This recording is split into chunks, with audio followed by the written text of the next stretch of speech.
ತಲಕಾಡು ಶಾಪದ ರಹಸ್ಯ. ತಲಕಾಡು ಕರ್ನಾಟಕದ ಮೈಸೂರು ಜಿಲ್ಲೆಯಲ್ಲಿರುವ ಒಂದು ಪ್ರಾಚೀನ ಪುಣ್ಯಸ್ಥಳ. ಈ ಊರು ಗಂಗಾ, ಚೋಳ, ಹೊಯ್ಸಳ, ವಿಜಯನಗರ ಮತ್ತು ಮೈಸೂರು ಒಡೆಯರ್ ಸಂಸ್ಥಾನಗಳ ಆಳ್ವಿಕೆಯನ್ನು ಕಂಡು ಬಂದಿದೆ. ಆದರೆ ಈ ಊರಿನ ಮಹತ್ವ ಮಾತ್ರ ಇತಿಹಾಸಕ್ಕಿಂತಲೂ ಹೆಚ್ಚಿನದು. ಇದು ತಲಕಾಡಿನ ಶಾಪದಿಂದ ತುಂಬಿದ ಒಂದು ರಹಸ್ಯಮಯ ಸ್ಥಳವಾಗಿದೆ. ತಲಕಾಡು ಕಾವೇರಿ ನದಿಯ ತೀರದಲ್ಲಿರುವ ಪುರಾತನ ನಗರ. ಇದರಲ್ಲಿ ಹಲವಾರು ಶೈವ ದೇವಾಲಯಗಳಿವೆ.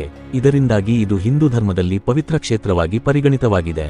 ಪ್ರಾಚೀನ ಕಥೆಗಳ ಪ್ರಕಾರ ತಲಕಾಡನ್ನು ಮೊದಲಿಗೆ ಗಂಗಾ ವಂಶದ ರಾಜರು ಆಳುತ್ತಿದ್ದರು. ಅವರ ನಂತರ ಚೋಳರು ಇದನ್ನು ಜಯಿಸಿದರು.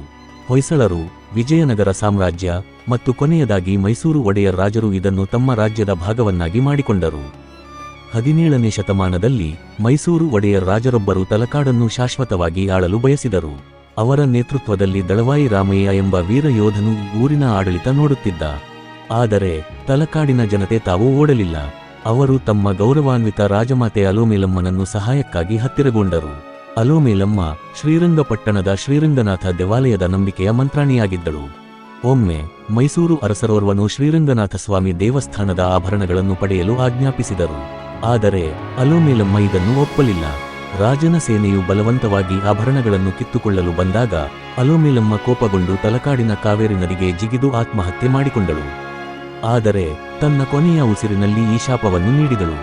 ತಲಕಾಡು ಮರಳಾಗಿದೆ, ಮೈಸೂರಿನ ರಾಜರು ಮಗವಿಲ್ಲದೆ ಹೋಗುವರು. ಅಲೋಮೇಲಮ್ಮನ ಶಾಪದ ನಂತರ ಒಂದು ವಿಚಿತ್ರ ಘಟನೆ ಸಂಭವಿಸಿತು. ನದಿಯ ಪಕ್ಕದಲ್ಲಿದ್ದ ದೇಗುಲಗಳು ನಿಧಾನವಾಗಿ ಮರಳಿನಿಂದ ಮುಚ್ಚಿಕೊಂಡವು.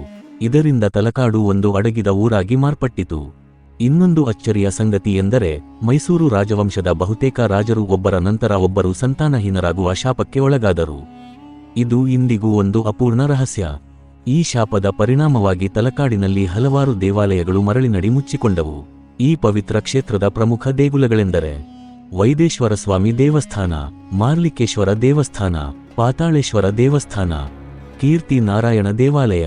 ನಾವು ಇಂದು ತಲಕಾಡಿಗೆ ಹೋದರೆ ಇವೆಲ್ಲ ದೇವಾಲಯಗಳು ಮರಳಿನಡಿ ಮುಚ್ಚಿದಂತೆಯೇ ಕಾಣಿಸುತ್ತವೆ. ವಿಜ್ಞಾನಿಗಳು ಇದಕ್ಕೆ ಹವಾಮಾನ ಹಾಗೂ ಭೂಗರ್ಭಶಾಸ್ತ್ರದ ಕಾರಣಗಳನ್ನು ನೀಡಿದರೂ ಜನರು ಇದನ್ನು ಇನ್ನೂ ಅಲೋಮೇಲಮ್ಮನ ಶಾಪವೆಂದು ನಂಬುತ್ತಾರೆ. ಇಂದಿನ ವಿಜ್ಞಾನಿಗಳು ತಲಕಾಡಿನಲ್ಲಿ ಭೂಗರ್ಭಶಾಸ್ತ್ರದ ಅಧ್ಯಯನ ನಡೆಸಿದ್ದಾರೆ. ಅವರ ಪ್ರಕಾರ ತಲಕಾಡಿನ ಹವಾಮಾನ ಮತ್ತು ಕಾವೇರಿ ನದಿಯ ಹರಿವಿನ ಬದಲಾವಣೆ ಈ ಪ್ರದೇಶವನ್ನು ಮರಳಿನಿಂದ ತುಂಬಲು ಕಾರಣವಾಗಿದೆ.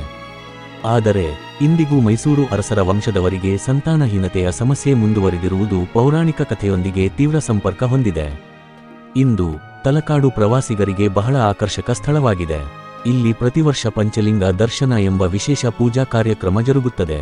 ಈ ವೇಳೆ ಮರಳಿನಡಿ ಮುಚ್ಚಿರುವ ದೇವಾಲಯಗಳು ಸ್ವಲ್ಪ ಕಾಲಕ್ಕೆ ತೆರೆದು ಭಕ್ತರಿಗೆ ದರ್ಶನ ನೀಡುತ್ತವೆ. ತಲಕಾಡಿಗೆ ಭೇಟಿ ನೀಡಿದಾಗ ಇತಿಹಾಸ ಮತ್ತು ಶಾಪದ ವೈಭವ ತಕ್ಷಣವೇ ಅರ್ಥವಾಗುತ್ತದೆ. ಸ್ಥಳೀಯರು ಇನ್ನೂ ಅಲೋಮೇಲಮ್ಮನ ಕುರಿತಾದ ಕಥೆಗಳನ್ನು ಇಂದಿಗೂ ನಂಬುತ್ತಾರೆ. ತಲಕಾಡಿನ ಶಾಪವೆಂದರೆ ಕೇವಲ ಒಂದು ಕಥೆ ಆಗಿಲ್ಲ. ಇದು ಇತಿಹಾಸ, ವಿಜ್ಞಾನ ಮತ್ತು ಜನರ ನಂಬಿಕೆಗಳ ಮಿಶ್ರಣ. ಜನರು ಇದನ್ನು ನಿಜವೆಂದು ಭಾವಿಸುತ್ತಾರಾ ಅಥವಾ ಕೇವಲ ಒಂದು ದಂತಕಥೆಯೆಂದು ಒಪ್ಪಿಕೊಳ್ಳುತ್ತಾರಾ ಎಂಬುದು ಅವರ ನಂಬಿಕೆಗೆ ಬಿಟ್ಟಿರುವ ವಿಷಯ. ತಲಕಾಡು ಕೇವಲ ಒಂದು ಪ್ರವಾಸಿ ಸ್ಥಳವಲ್ಲ. ಇದು ನೂರಾರು ವರ್ಷಗಳಷ್ಟು ಹಳೆಯದಾದ ಶಾಪ ಮತ್ತು ಅವಿಶ್ವಾಸನೀಯ ಪೌರಾಣಿಕ ಕಥೆಯುಳ್ಳ ಸ್ಥಳ. ಈ ಊರಿನ ದೇವಾಲಯಗಳು, ಅದೃಶ್ಯವಾದ ಇತಿಹಾಸ ಮತ್ತು ಅದರ ರಹಸ್ಯವಂತಿಕೆ ಇಂದಿಗೂ ಭಕ್ತರನ್ನು ಮತ್ತು ಇತಿಹಾಸ ಪ್ರೇಮಿಗಳನ್ನು ಆಕರ್ಷಿಸುತ್ತವೆ.